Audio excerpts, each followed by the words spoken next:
Hello, everyone, and welcome to this session of RAP Knowledge Live on experiences that drive change. Let's give one extra minute for people to keep entering into the meeting room, and we will start in 1 minute sharp.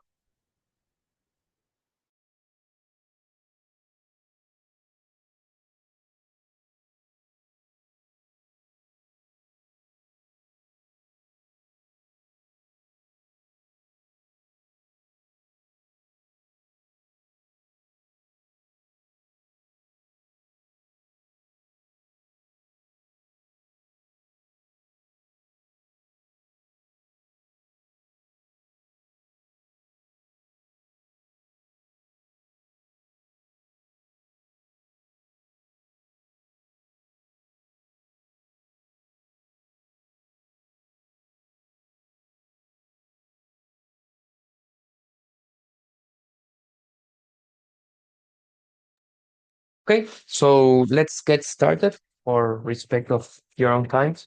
As I was saying, thank you for being here in this new edition of RAP Knowledge Live. Today we will be discussing experiences, different experiences that drive change. Um, and we will have this great grid of presenters. We will have Julio Ursua, who is our Strategic Projects Director with IRAP. We will have also Dr. Susie Charman, Executive Director with the Road Safety Foundation. And we will have Greg Smith, who is our Global Program Director and Acting CEO with IRAP as well. I want to let you know that Susie's presentation will be recorded because today is a holiday in the UK. And for those who are joining us from the UK, a special thank you for joining us during a holiday. Let's give, before we start, a brief housekeeping as we usually do in this kind of meetings. As you know, this webinar is recorded, um, and it's going to last around 50 minutes of presentations, and then we will have Q&A, question and answer, and discussion time for 10 minutes. We will make available the recording and the master presentations for you to download through our website, irap.org/training. This will happen potentially tomorrow. And if there is any doubt around that, you can always contact me. By the end of the presentation, I will share my contact details. In terms of the Q&A, as I was mentioning, as you will have realized, you don't have the option to unmute yourselves during the presentation, during this modality at first, because we want to keep the flow of the presentations. But after the presentations in the Q&A, we would really like to hear you and to have you opening your mic for discussion. During the presentation time, you will click in the Q&A button and you will be able to submit your questions. We will be receiving it and we will be addressing it for the Q&A or answering it through the chat as well. So let's go through the agenda, a bit overview of what we will see. We will have Julio presenting the topic embedding IRAP in Brazil's concession strategy. Then we will give the floor to Greg. Greg will be discussing the large-scale impact implementation at a provincial level, giving the Shaanxi example in China. And then we will have Susie through recording talking about how to use IRAP data to inform road safety policy and infrastructure, the UK example. And then, as I was saying, so sorry, we will jump into the Q&A space of the session. So without further ado, I would like to give the floor to Julio to discuss the Brazil case. So Julio, the floor is all yours. Welcome. Okay, thank you very much and welcome everybody to this session. As it says there, I'm going to be talking about embedding, embedding IRAP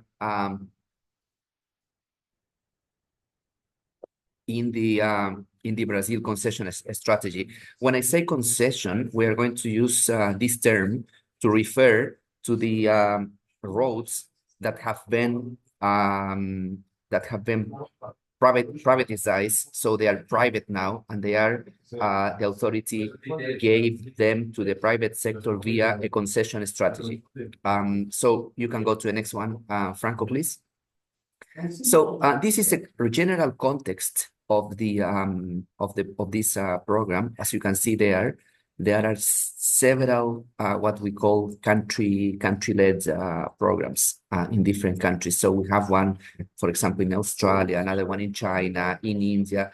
There are many, and I am sure that this slide, maybe there are a couple more that are not included. But the important thing for this presentation is that in Brazil, there are two programs. One is the Brasilrap, which is the national program, federal. Brazil is a federal country. And also in this particular country, there is one program that is in one of the states, which is the most important state in terms of economically speaking, in terms of the financially speaking, and also the largest in terms of population, which is Sao Paulo. So this context is important. We have Brasilrap and Brasilrap Sao Paulo operating in the country. Next one, Franco. So the Brasilrap launch was in 2019, as it says there, so 6 years ago, and it was organized by the federal government, by the what we call DNIT, the Department National of Infrastructure and Transport, plus IRAP, and with the support of several organizations. And later on, I'm going to show some of the outcomes and some of the results of this fantastic program in Brazil. A couple of years ago, later, and based on the success and based on the experience of Brasilrap, the state of Sao Paulo decided to launch its own program. And there you can see where we are launching this program 2 years ago with the presence of the governor, who is the person that is on the left, the governor of the state, plus authorities from the infrastructure and roads agencies. Next one. So what has the Brasilrap program done so far? The program is pretty impressive, as you can see there. There are 57,000 kilometers of federal highways that have been assessed. They have been using 3 different survey companies, because only one company was impossible for this large number of kilometers that were assessed. So it's really, really big. They worked 20 months of work for surveys and for collecting data, etc. So it's almost a couple of years working on this. And the results of this program are going to lead to project implementation. And later I'm going to show what is the project implementation program that the country has between 2024 and 2030. So by the launch, there was an international seminar organized by the National Department of Infrastructure and Transport. And also, a couple of years later, the Brasilrap program was awarded with the 5-star performance award. And all of this is also connected to a national program in Brazil that is called Innova BR, which is all the programs that has innovation as part of the program. So this program gave also the seal to this Brasilrap program. So this is a general overview of how large is this Brasilrap program operating in the country. Next one. Let's see some of the results. There you see the map of Brazil. For you to have an idea, Brazil, only one country, only this country, is 45% of the territory of South America. So it's almost half of the territory of South America is only in one country. It's really, really big. Therefore, those star ratings that I mentioned before, the 57,000 kilometers, they were done on 247 highways, considering sections that cross one or two more states. So it's a really large network. And they were done on 129 highways when we consider only roads that were in one state. The general results, and this is really general information. So from the 57,000 kilometers, 37,000, a little bit more, were classified with 3 stars or more. So this represents 65% of the, roughly speaking, 65% of the extension. They have stretches with 3 or more stars for vehicle occupants. But unfortunately, right, the other 35% of the stretches, they correspond to critical sections with 1 and 2 stars. Therefore, there is still a big opportunity to improve those sections that are 1 and 2 stars. Next one, Franco. So let's have a couple of slides and see how the investment plan is a huge one. So this is data from the government. This is not data from IRA, but the government has done its analysis, and they divided the country into, if you see the column on the left, it says north, northeast, mid-east, southeast, and south.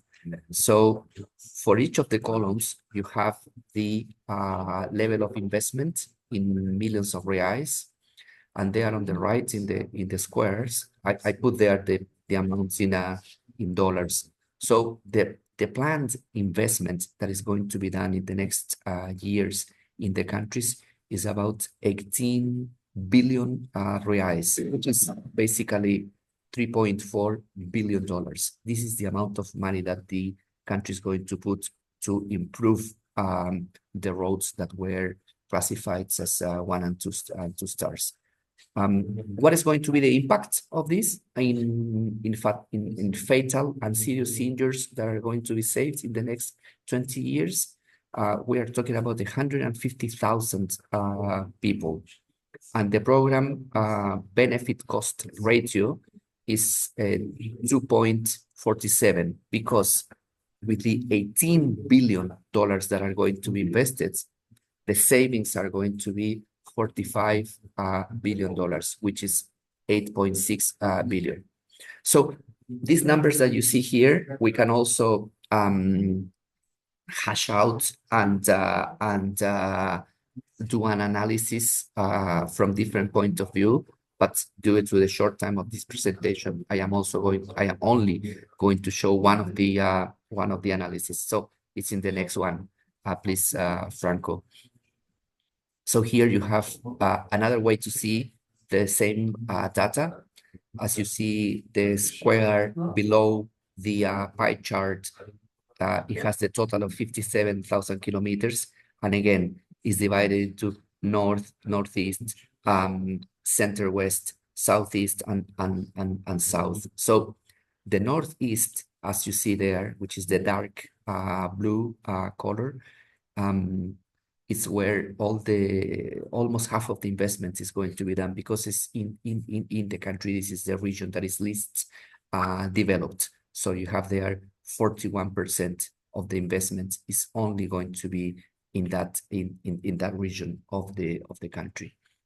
And on the right, you can see what are the 20 most, how can I say this, the 20 roads that are more in need of this investment. So 20 of the 129 roads, only 20, they have 62% of the investment. Therefore, what the government is doing is really focusing the money on the roads that really need that investment. And the 20 roads are there, as you see. So the numbers on the axis are the numbers of the roads. It's just the name. So road 101, road 281, road 116, etc.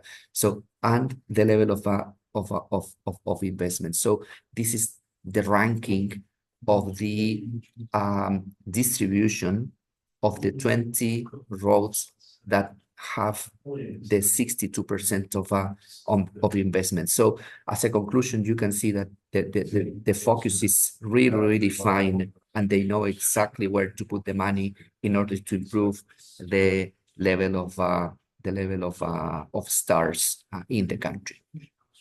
Next one.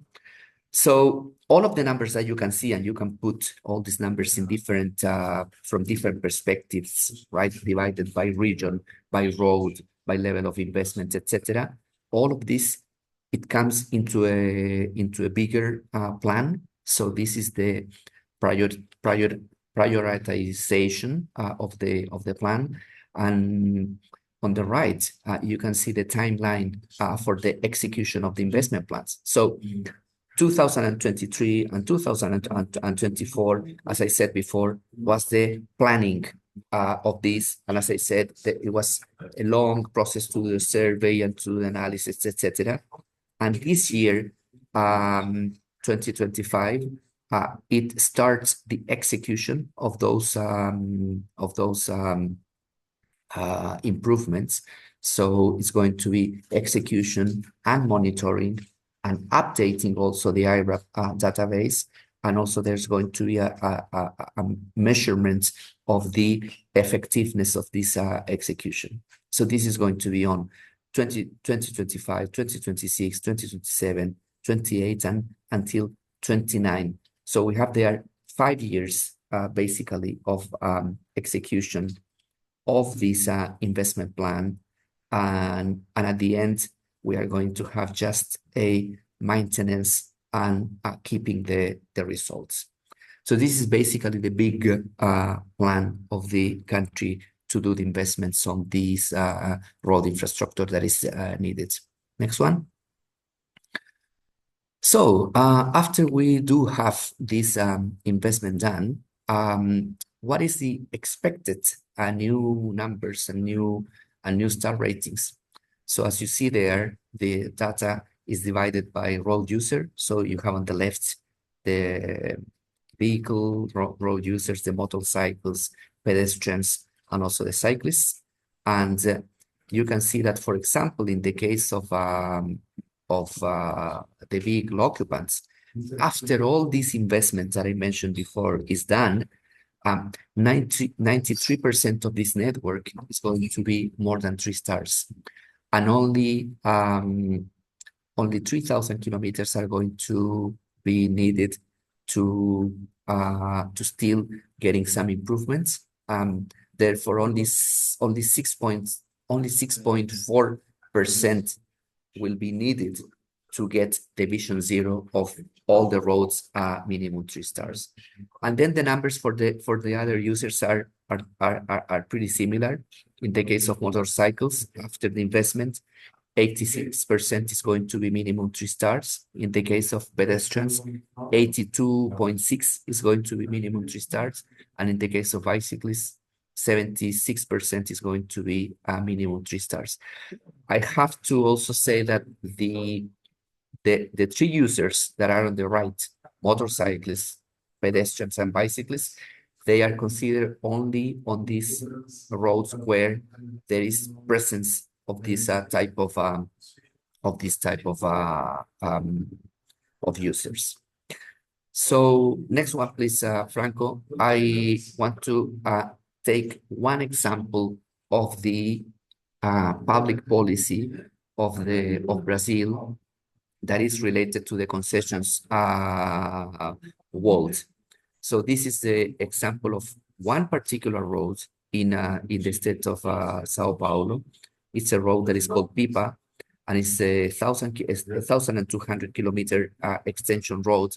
And as you see there on the left of the square there of the you can see that these are the stretches And each stretch is divided into year 0, year 5, year 10, year 15, etc., until year 30. So the government has in the contract of concession the requirement for the company to attain this level of stars in each of the years. Therefore, there's a very clear plan in order to get minimum star ratings for different user groups. So in the case of vehicle occupants, for example, you see that on year 0, only 77% was minimum 3 stars, and then on year 2, 78, on year 6, 96, on year 10, 96 again. So there's a clear plan in the contract to get minimum road safety standards for these concession roads. And also it has an incentive for the concessionaire, which is there. Thank you, Franco. If they get minimum star ratings along the concession. So it's a very complicated table, but basically 0.5 contribution if they get some level of star ratings, and then 1%, 1.7 and 2.7 extra contribution of payments if they get those minimum star ratings. So let's go to the final one. I wanted to show you here a study that we did with an accredited supplier in Brazil that compares the CapEx cost versus the IRAP countermeasures, both for completed projects, and if you click again, Franco, and this is for some projects that now are under simulation.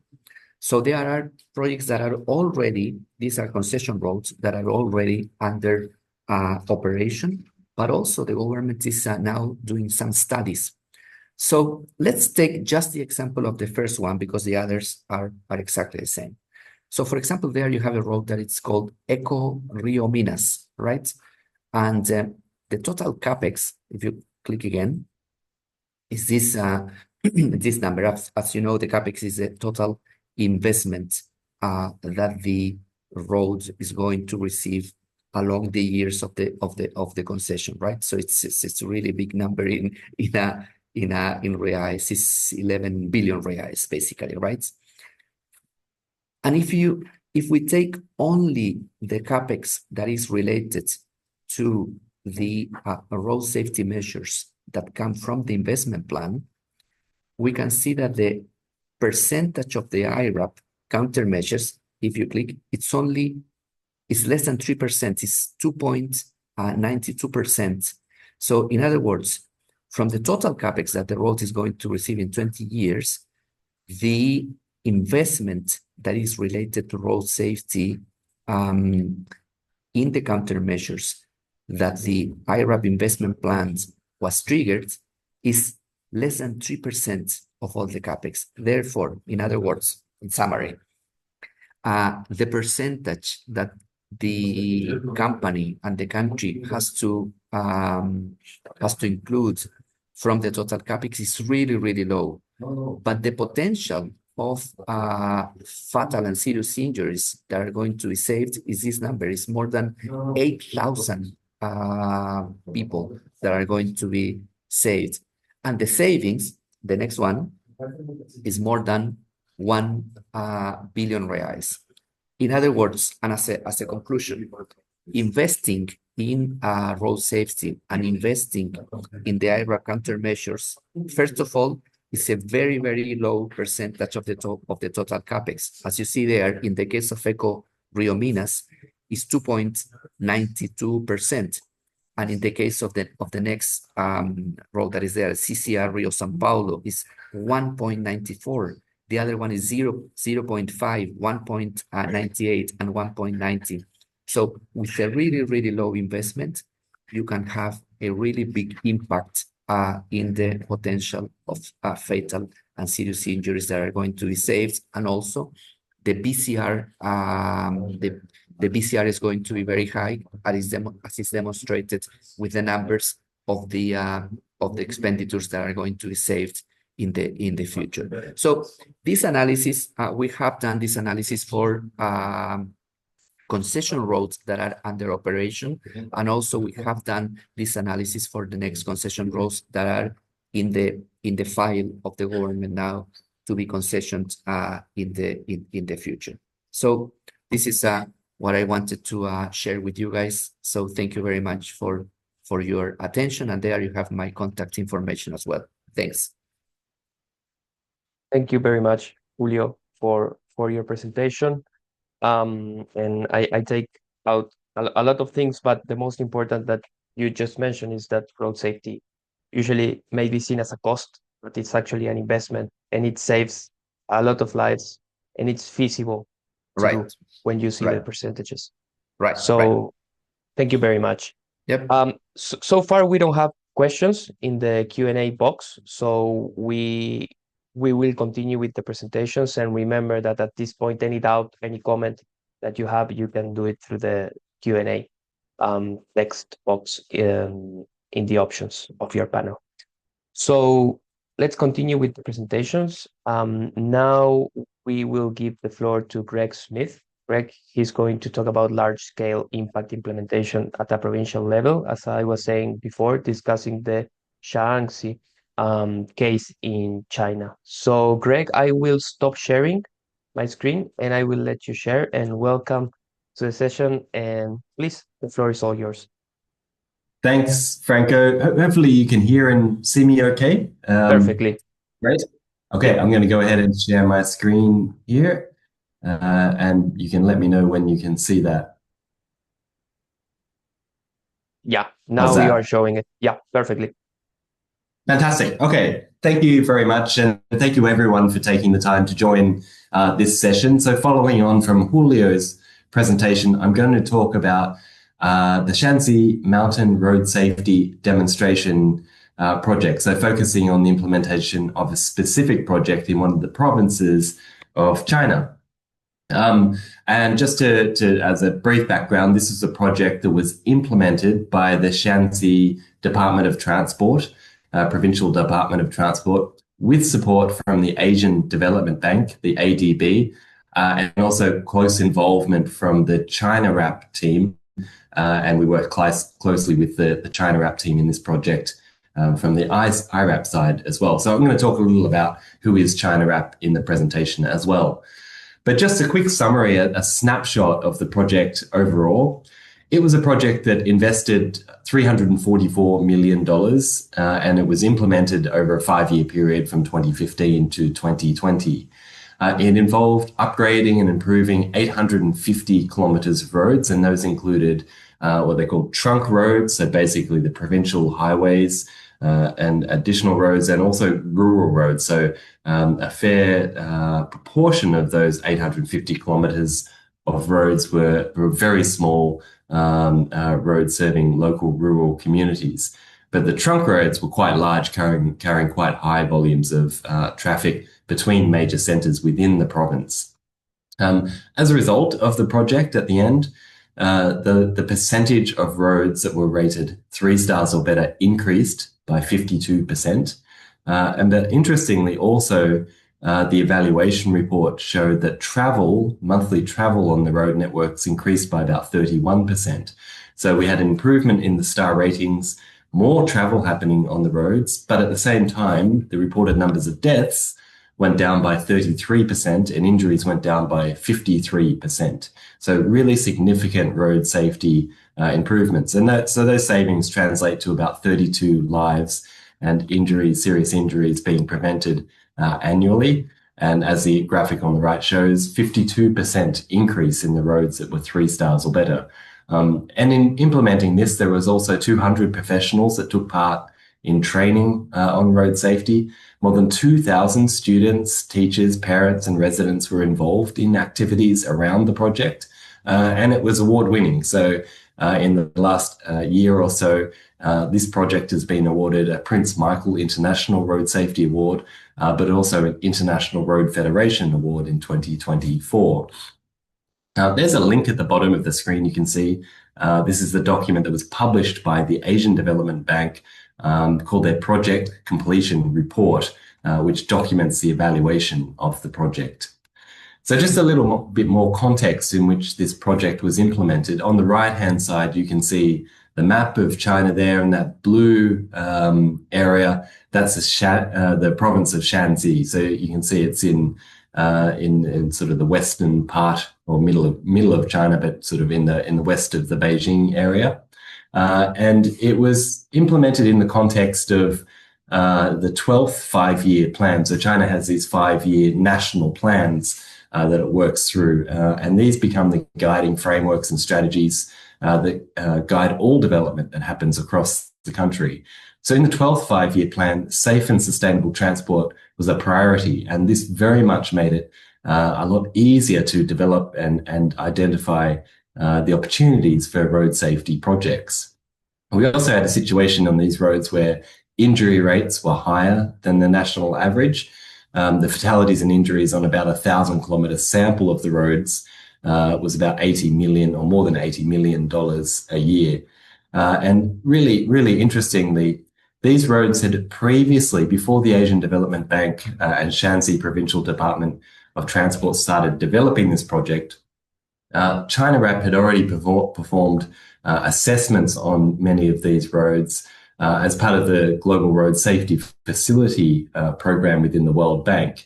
So it was a very good demonstration that sort of doing the IRAP assessments across a network was an illustration of this, where the assessments done across the network then provided a platform on which one of the other development banks and the Provincial Department of Transport were able to develop an investment program.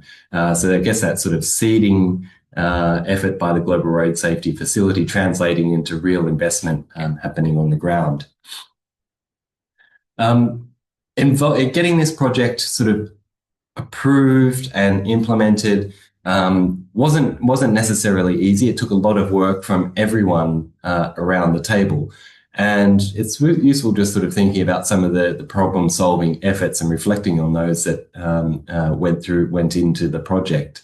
So on the left-hand side, you've got a couple of the barriers, or some of the barriers that were making it difficult, or made some of the conversations difficult about implementing and developing a road safety project. And on the right-hand side, some of the solutions that were used in this project. So one of the barriers on the infrastructure side was that when it came to designs, the local engineers were hesitant often to implement treatments that weren't in the national design standards. And complementary to that, some of the safety investments were seen as being expensive. And so they're quite common points of difficulty that can be found in road safety projects as well. So there's a couple of solutions that were made use of in this project. Was firstly, like making use of the international evidence base about the safety treatments, and particularly that was coming through in the ChinaRAP team. So ChinaRAP, just to take a moment, is a team within the Research Institute of Highways, which is underneath the Ministry of Transport, the National Ministry of Transport. So the ChinaRAP team is one of the teams that's become very capable at using the IRAP methodologies, but they also have been able to combine that with their expertise in local road safety and sort of make use of their natural national leadership role as being part of the National Research Institute of Highways. So bringing that combination of the international and national leadership was a really important factor in helping to convince local engineers about using some of the implementation or implementing some of the treatments that weren't necessarily standard. And again, having that local team was really, really important. This wasn't a project where international experts were coming in and trying to work directly with the local engineers. It was a local team supported by the international experts. We also had examples where pilot projects had been implemented before in several parts of the country. Again, the ChinaRAP team had been very often active in each of those, where they tested out many of the safety treatments already that were being proposed for this project. So there was actual photos and evidence that they could point to from within China about where some of these treatments had worked.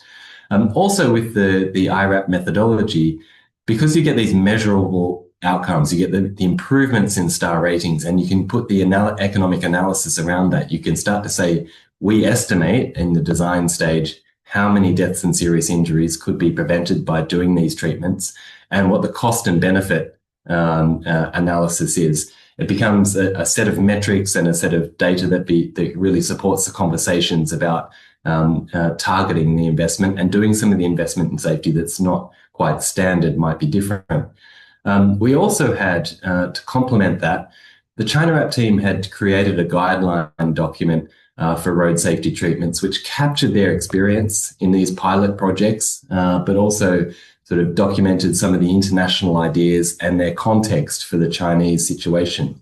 So even though the design standards that the provincial engineers and designers were following didn't necessarily have some of the safety treatments that were being identified, there was this national guideline created by the Ministry of Transport's Research Institute that gave them some sort of like reassurance that if they try these things, it's going to be legit, that it's going to be supported and based on evidence. So that combination of sort of international expertise, metrics, and combined with the local expertise was very, very important in making this project a success.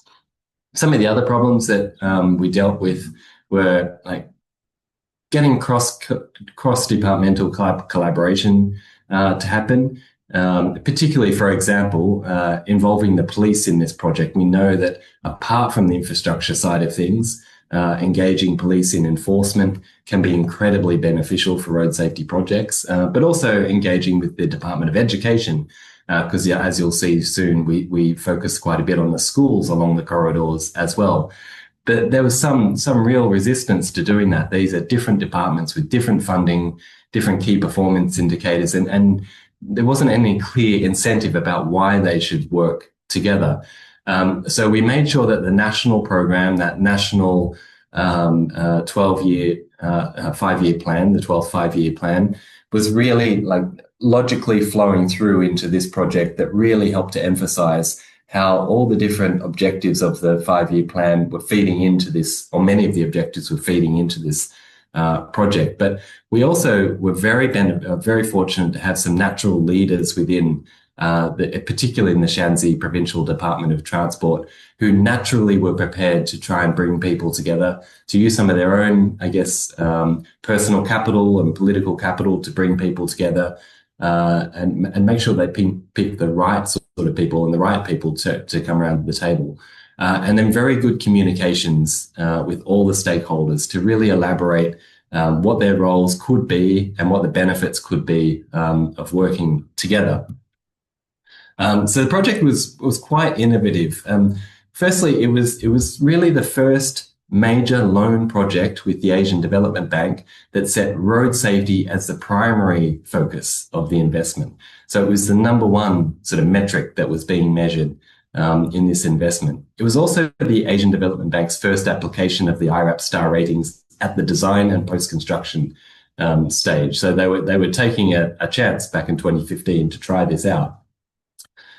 We used the IRAP methodology in the economic evaluations of the loan. Very traditionally, in the economic evaluations, there was work done on travel time savings and vehicle operating costs, and then safety, sometimes sort of a bit of an estimate about the economic benefit of the safety gains of the investment. But in this case, they used the outputs from the methodology. So very transparent and very logical, sort of data-driven approach to estimating what is the safety benefit that's going to come from this investment.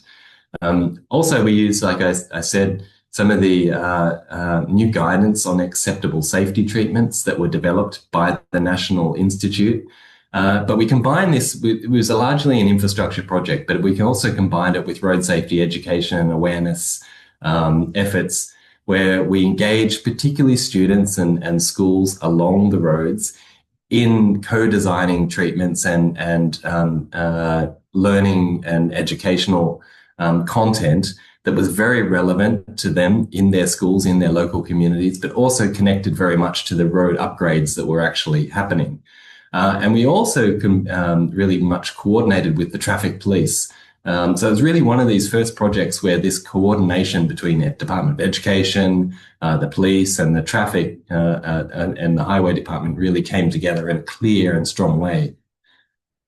The China RAP assessments, as I said, were very fundamental to this process. We'd already done baseline assessments of the existing network with the support of the Global Road Safety Facility. And then we were able to do an interactive process with the designers of star rating their designs, so that as their designs were produced, the China RAP team would produce star ratings of those, give that feedback and suggestions about how they could improve those star ratings. And it became an iterative process where there was the evaluations done and then negotiation and discussion about how those improvements would be incorporated into the designs. And I said that is the exact point where the China RAP team was able to bring their national, their international experience and these guidelines that they previously made to give the local designers confidence that what they were proposing would be acceptable. So these are examples, some of the examples of the safety improvements that were made on the road. So you can see that on the right-hand side.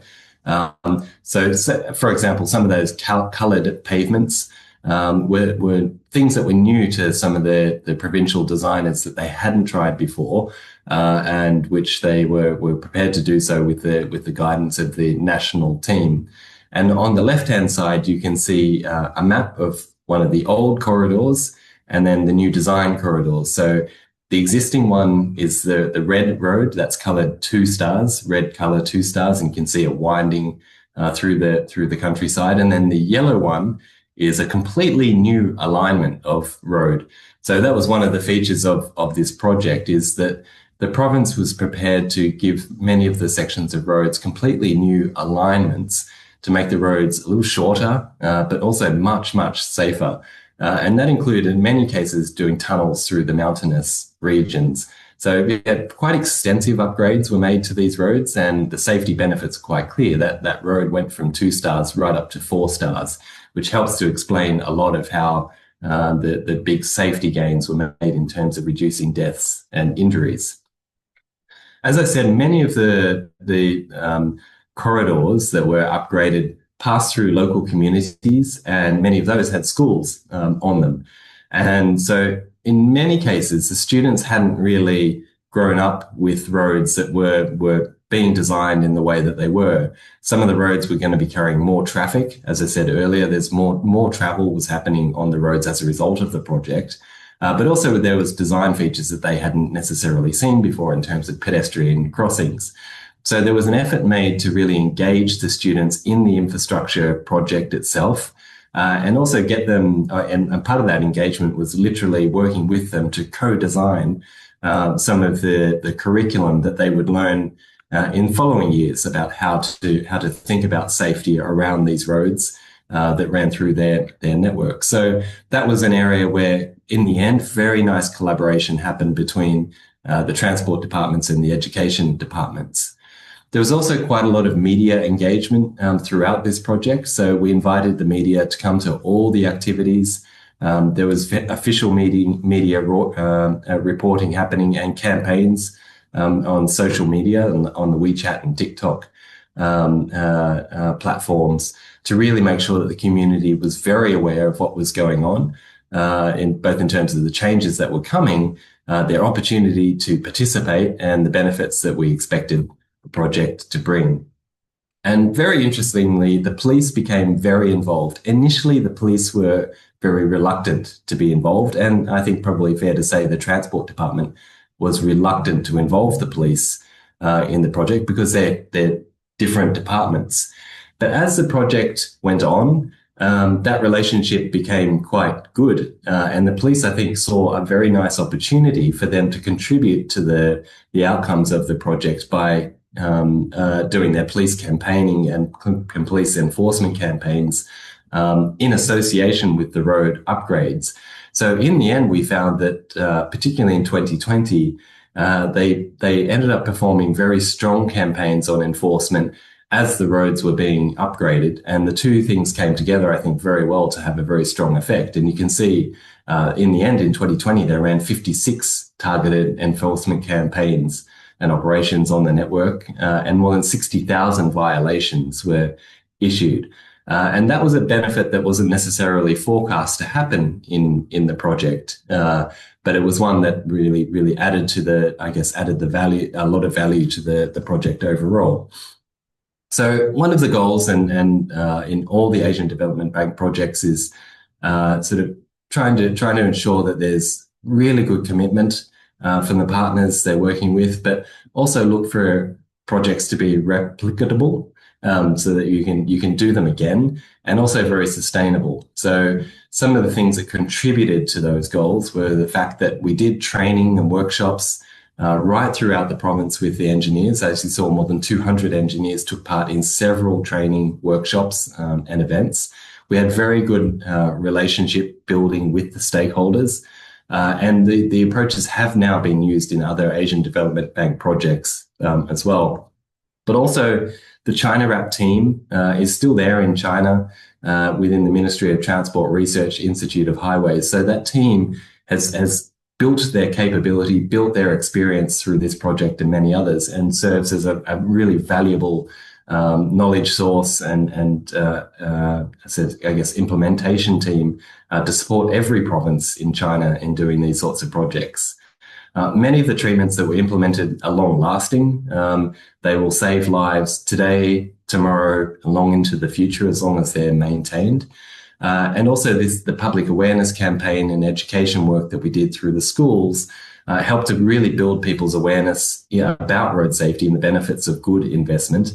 And the fact that the curriculum is now in the school education means that students also year in, year out get exposed to that learning. So with that, Franco, I'll hand back to you, but that's a brief summary of the Shanxi project. Thank you. Thank you very much, Greg, for your presentation. A good takeaway, I like to remark different things, but I like what you said about not everything being a walk in the park, right? There are barriers, but it's good to know that there's a solution to every barrier. If there's leadership, if there's commitment, if there's communication, and if there's capacity built where the projects are being done. So this Shanxi example is really complete, and thank you for sharing it. There is a question about it. I'm going to read it, and we then can continue with the presentations. The question is from Simon Dong, and he's asking, did it prove possible on the Shanxi project to compare the pre-implementation estimate in accident reduction with the post-implementation? Yeah, great question, Simon. So absolutely. So there was in the Asian Development Bank's project completion report, they compared data from before and after the project. And that's where they showed that there was a 33% reduction in deaths and more than 50% reduction in injuries. So yeah, this project, it's sort of now 5 years later. So the evaluations of the project took some time to complete, but yeah, they completed, I think, that in 2024 when they had that data, that crash data in. Thank you for that, Greg. And another one from Mark Figels. Nice to see you, Mark.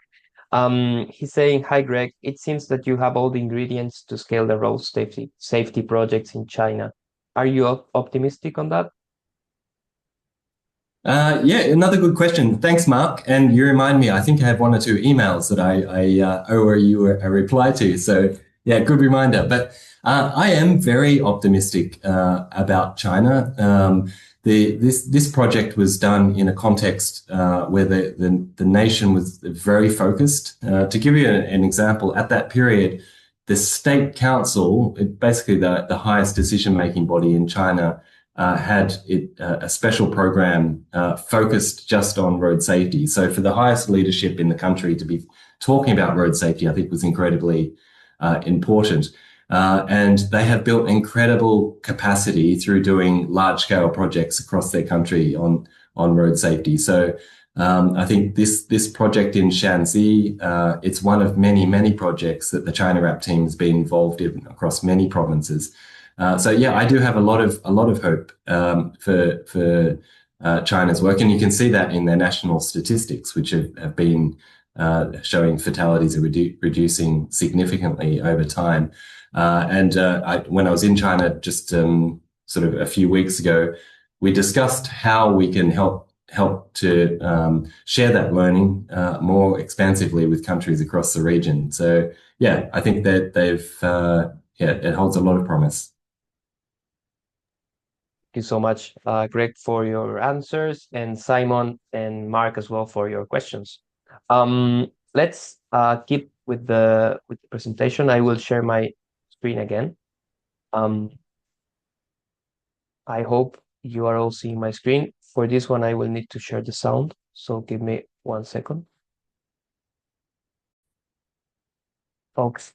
So after Greg's and Julio's presentation, we now have Susie's presentation. Susie, remember, she's the executive director with the Road Safety Foundation from the United Kingdom, and she's going to be presenting the topic using IRAP data to inform road safety policy and infrastructure. So as today it's a national holiday in the UK, she sent us the presentation in a recording. So I will play the recording that Susie sent, and this will be shared with you afterwards as well. So I hope you can hear the sound. If not, please let me know somehow, and we can try to fix it. Hello, I'm Susie Charman, Executive Director of the Road Safety Foundation, a charity that aims to support the implementation of a safe system with a focus on road infrastructure safety and speed management. Our mission is to make road travel as safe as rail and air. We undertake crash risk mapping every year, which provides us with the means to advocate for increased investment for road safety from central government and across the strategic road operators. We are the UK IRAP programme lead, and we use the IRAP approach to realise the vision for taking a proactive risk reduction approach in accordance with the safe system. Related to this work, we have quite a focus on speed management, as it's pretty much impossible to tease apart speed and infrastructure in the safe system. And we also undertake research. Recently, the focus of this has been on urban road safety measures, active travel, and using telematics speed data. And finally, we also run the Older Drivers Task Force. So here in the United Kingdom, IRAP has been applied. Over 35,000 kilometres of roads have been star rated, and 50,000 kilometres of roads are crash risk mapped every single year. We have over 1,300 VIDA users, and we're helping to inform plans for the next road investment period for national highways, and also we've been supporting the 185 million Safer Roads Fund. We're very active in our training initiatives, trying to increase knowledge of the safe system and IRAP, and we've trained over 5,000 people at events. We have 12 accredited individuals in the UK.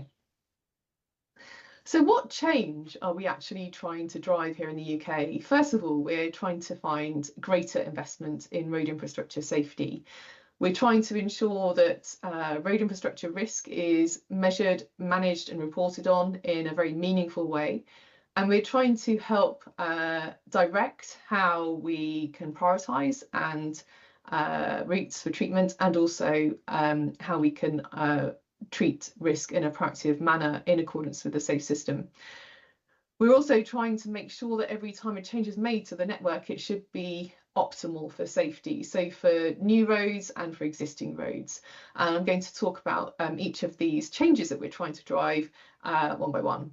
So the first thing that I mentioned was a greater investment in road infrastructure safety.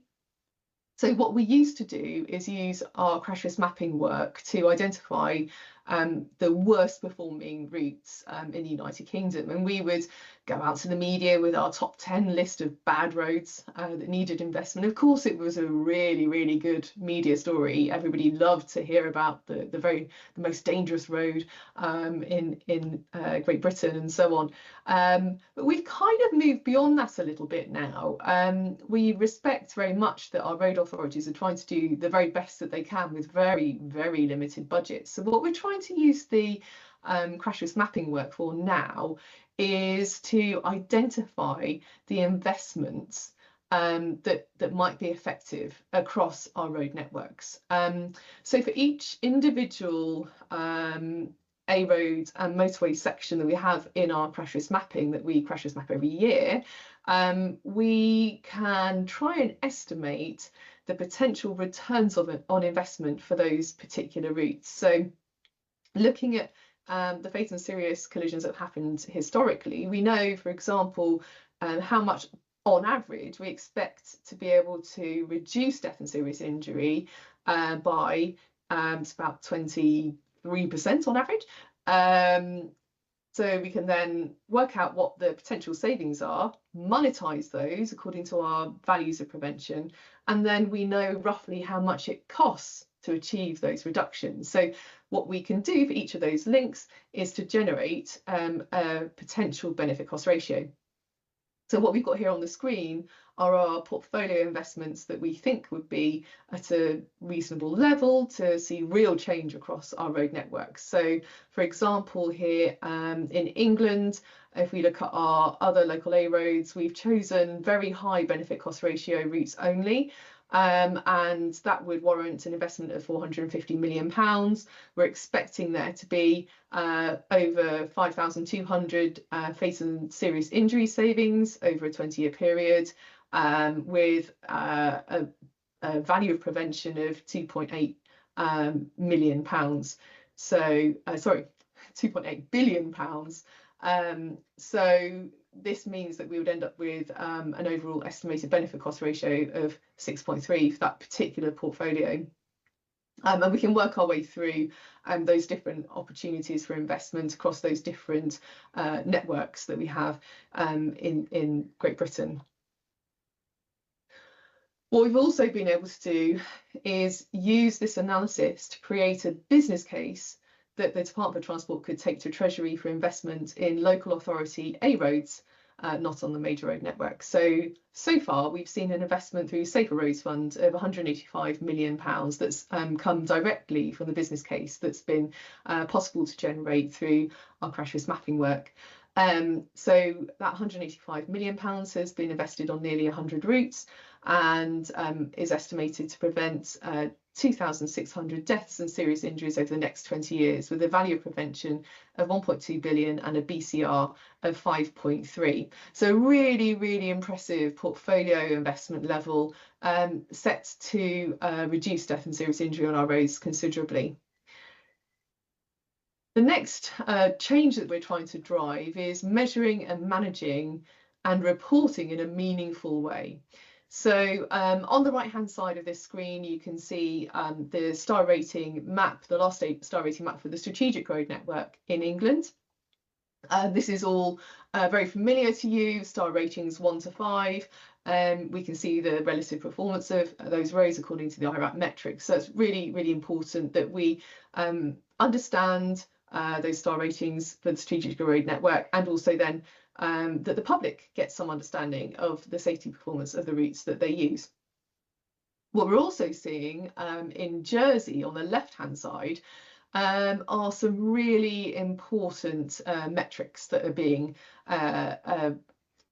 put forward. So in their latest casualty reduction strategy, they have a safe road and a safe speed metric that relates to the IRAP methodology. So they're looking at the decimal star rating. So this is, we don't just have banded star ratings 1 to 5, we can differentiate between the level of star rating within the bands, if that makes sense. So we can differentiate between a 1.1 star and a 1.9 star, with 1.9 star being significantly better actually than a 1.1 star. And we can start to really understand the performance of those routes relative to one another. So they're looking at having decimal star rating safety performance indicators for their road network. And they'll be measuring, managing those and understanding where they've got deficits along the way. And indeed, in terms of safe speeds, what we've been working with them on is a measurement of the safety gap. So this is the flow weighted difference between the actual driving speed, so the 85th percentile speeds of real road users, versus the 3-star speed, so the speed at which you would achieve 3 stars. And we see this as the safety gap, because this is the difference between how fast people are going and how fast it would be safe for them to go. Now, you can have two responses to that. You can either improve the safety provision of the road network, or you can manage some speeds down, or indeed, in normality, do a bit of both. So we come together with the safe speed and the road infrastructure meeting perfectly, and that really captures the fundamental part of the safe system that looks at human tolerance of crash forces. So it's really, really safe system aligned, this metric. So they're going to be measuring that and tracking progress against this particular safety performance indicator. And here's a map that shows you for one individual route that was treated as part of Safer Roads Fund. It shows you the safety gap map, where you've got those dark red bits. That's where you've got the greatest disparity between the travelled speeds and the safe speeds. So this arguably is where you need to focus in on action by either improving the road infrastructure safety or managing speeds downward. So that's where you need to close that gap the most. And where we've got the sort of lighter colours and the green colours, that's where you've got really good safe speeds for those users that are exposed to them. So we can provide a flow weighted metric for the safety gap at the network level or at the route level, but also you can then drill down at the route level to understand where along the route we've got our greatest discrepancies and therefore our greatest safety deficit. The next item where we're trying to drive real change is about effective prioritisation and the proactive treatment of risk. So first of all, with prioritisation, it's just always really difficult to know where to begin. Which road should we treat first? So on the right-hand side, you can see an excerpt of our crash risk mapping tools. This is where we look at the number of fatal and serious crashes per billion vehicle kilometres travelled across all of the motorways and A roads in Great Britain. And we do that every year. What we've been able to do, as I said earlier, is to calculate a benefit cost ratio for each of those stretches. And we can start to then identify where we've got our potential very high benefit cost ratio routes, and that's where we think we should invest first. And we have to qualify those a little bit. We need to have sufficient levels of data to feel confident that they're not just statistical blips. So we do that in a filtering way, and if anybody's interested in understanding a little bit more about our prioritisation approach, really happy to walk you through it. Where we already have star ratings, what we tend to do is do a combination of both high crash density and low star rating. What this tells us is that there's lots of death and serious injury to save, but also there's probably something we can do about the road itself or vehicle speeds to reduce that risk. So the low star rating tells us there's something we could do. The high crash density tells us it's worth doing the thing that we want to do, and that's a real high priority location for treatment. There are some nuances here. We must use as many years of data as possible and long enough sections to give statistical stability and to avoid what we call regression to the mean. This is where if you select on particular years worth of data, you're going to have a bias in your data set, so that when you then look at the data in a few years' time, you'll see there's a natural drop in the number of deaths and serious injuries, not because you've done anything, but because that's how statistics work. There's a fluctuating element to all of the numbers of deaths and serious injuries, even at the route level, but especially so at the location level, which is why route-based analyses are much better, in our opinion, than individual locations. Again, if that's something that is a particular challenge for you or you want to discuss further, then do just let us know. Another thing that we do is try and encourage the change towards proactive treatment of risk. And to do this, we've got two main areas of work. One is about advocacy and training. So we train a lot of road safety engineers and practitioners in taking why we need to take a proactive approach to road safety, why we need to address risks before collisions have the chance to accumulate. But we also do it by providing excellent tools. This is a picture of the route review tool, and there's lots of opportunities to learn more about the route review tool, but what it provides you with is all the metrics of performance that you need to be able to identify what those risks are and how best then to treat those risks. So you can see in the top right, we've got a fatal and serious injury profile, much like you find in VIDA. or exactly the same as you find in VIDA. This one is just for vehicles. You can see the different colours mean different types of risk for those individual users, vehicle users along the route. So we can respond and use our countermeasure tool suite to then address that risk. And in the route review tool, you can tailor your investment plan. So it's not what the model suggests, it's what you know as a practitioner you're able to implement. So we call it a user-defined investment plan. Bottom right is our speed profile, and this is a really important new development in the route review tool. We can see our 85th and mean speeds in blue and pink. And you can see your posted speed limit in orange, which is kind of hiding behind the pink line. What we've then got in the background is the speed at which you'd achieve 3, 4 and 5 stars. And what we're trying to do there is to basically moderate the speeds or build up the safety performance of the road so that those blue and pink lines are well within the orange and yellow kind of areas on that graph. And green would be brilliant, but we're quite realistic that we're aiming for green in the long term rather than tomorrow. So what this tells us is the kind of risks that are present, but also then the kind of strategy that might be appropriate. Do we want to build up the safety engineering provision, or do we need to just moderate those speeds down a little bit? And as I said earlier, often it's a bit of a mixture of the two. What we are trying to do in terms of optimizing safety interventions so that every time a new road is built is we're trying to explore bringing in necessary safety levels for new roads and also start to influence our design standards so that inherently the sorts of roads that are being built from new that comply with standard will be safe, where collisions will be survivable for all road users. For existing roads, we're trying to harness the development planning process. We have in our environmental assessment of traffic and movement the requirement now for a safe system approach using IRAP or similar. So that means that whenever there are new housing developments or commercial developments, the roads around them should be assessed in accordance with the safe system using the IRAP approach or similar, such that we know what the level of risk is that's being introduced, but also what the benefit of the implementation strategies are. We also have the route review process and tool, which I've already shown you, and there are changes now coming through to policy and decision making. So there's the guide for route safety treatments that we've been working on, which is very IRAP centric.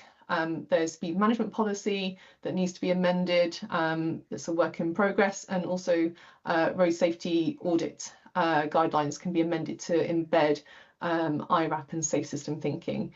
Also, we need to make sure that the way that we appraise transport schemes changes such that we can make sure that the safest outcome is achievable. I talked about the route review process and tool a little bit already, just to say that at the end of the process of doing IRAP, you collect all your data and you analyse your data, you end up with a Safe Roads investment plan, but then to get something built, you need to tailor those propositions. And we're doing that with on strategic and local roads through the Safe Roads Fund and with National Highways. And here's another picture of the route review tool. And just to note that there are now speed countermeasures in that route review tool that help us to make sure that we're optimising the approach that we take to route risk reduction. If you want to discuss any more about my presentation or the things that we're doing in the United Kingdom to drive that change forward, here are my contact credentials. Thanks so much for your time.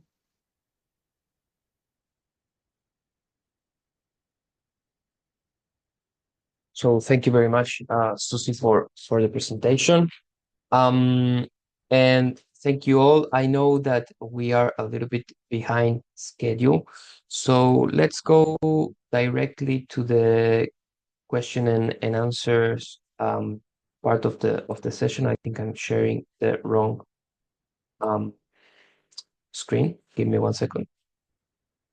So it should be this one. Now you should be seeing the correct. Let's go to the Q&A part of the session for at least 5 minutes. If you have any questions, now it's the time where we would like you to take the mic, and to do that, please raise your hand, and I will allocate the usage of the microphone to you. Let me see if there is any question in the Q&A. Let me stop sharing. We don't need to stop sharing. So there is a question here. I'm going to read it, and either Julio or Greg can answer it. It's from Cayman, the Deus. Sorry, Cayman, if I am mispronouncing your name. It says this question is not specifically related to the presentations, but it can be answered by any speaker. What is the relationship between autonomous vehicles and road safety, particularly in China, for all road users, including drivers, pedestrians, cyclists, and motorcyclists?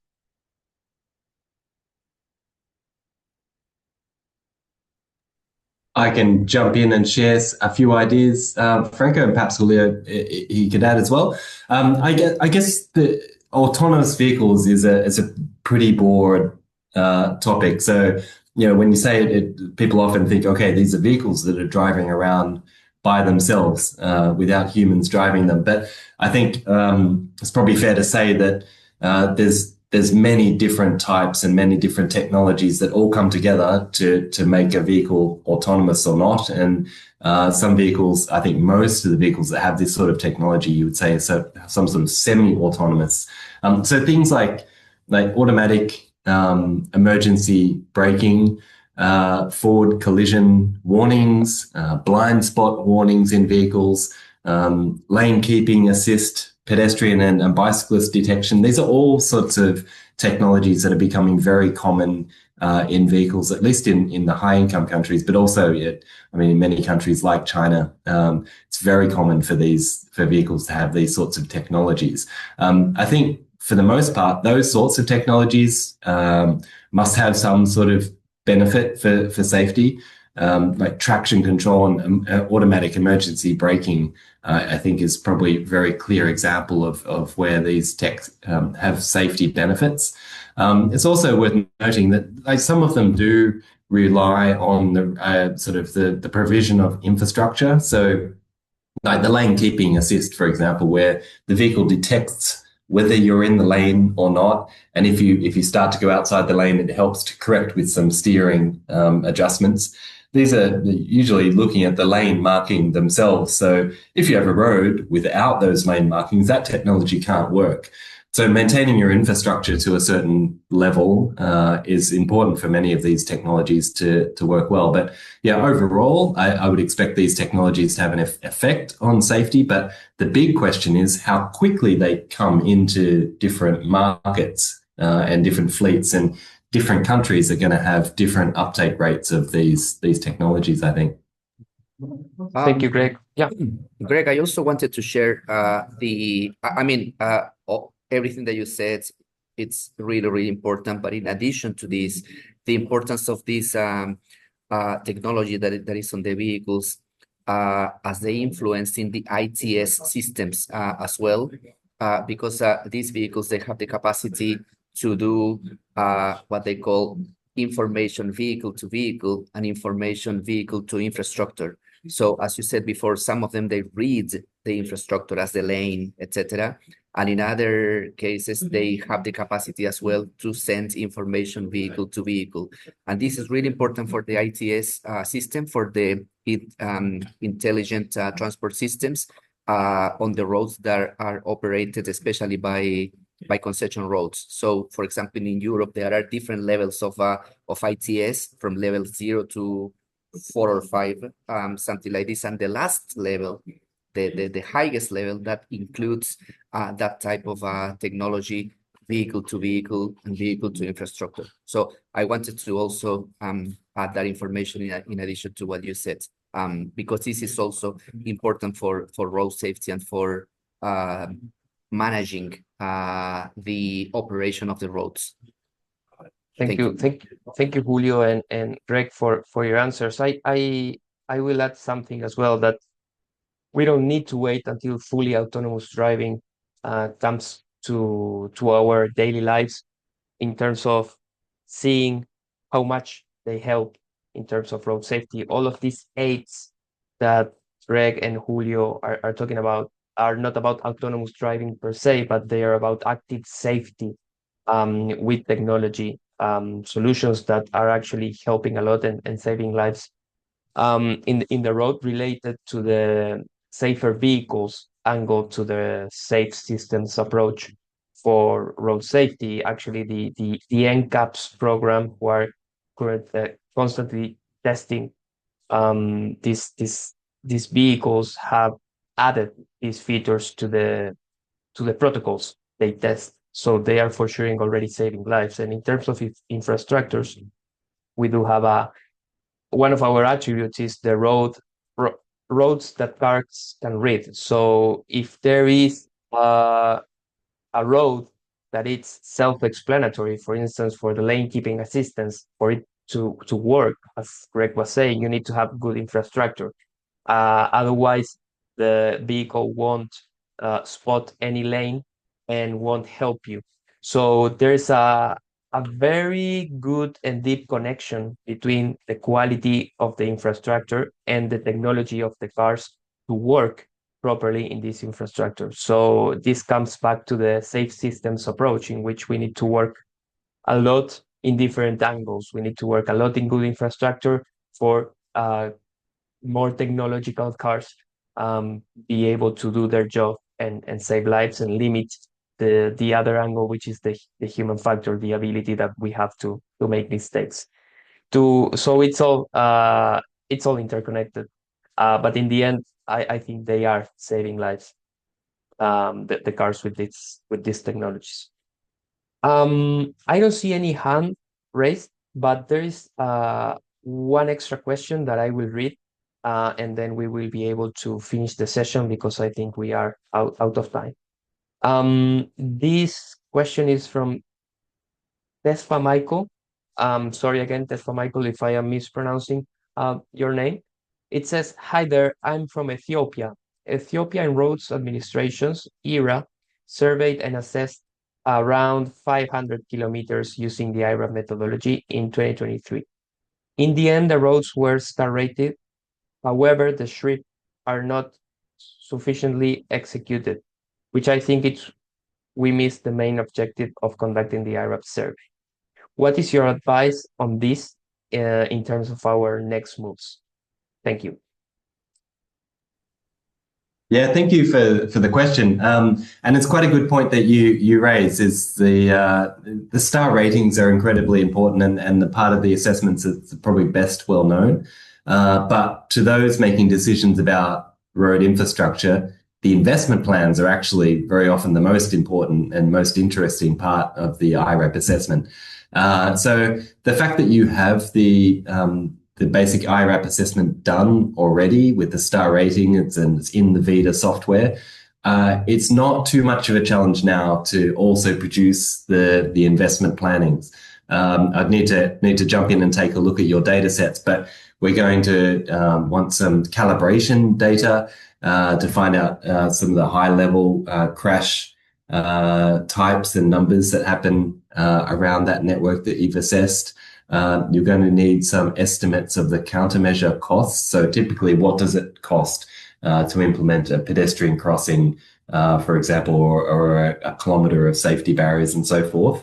Once you have that data inputted into the system, you should be able to process and produce the investment plan. So I think we'd be very happy to follow up with you directly to give you some guidance about those next steps. So yeah, we can reach out to you by email after this event. Thank you so much, Greg, for your answer, and that's for Michael for your question as well. Let me share my screen once more. This slide is something that we like to share in each RAP Knowledge Live, which is your regional contacts. As you know, we have our Safer Journeys leads, and depending on the location that you are at, you can contact them freely, and we can keep the conversations ongoing. Greg Smith, he will be our contact point for Asia Pacific. We have Olivera Rossi, who is our Safer Journeys lead for Europe.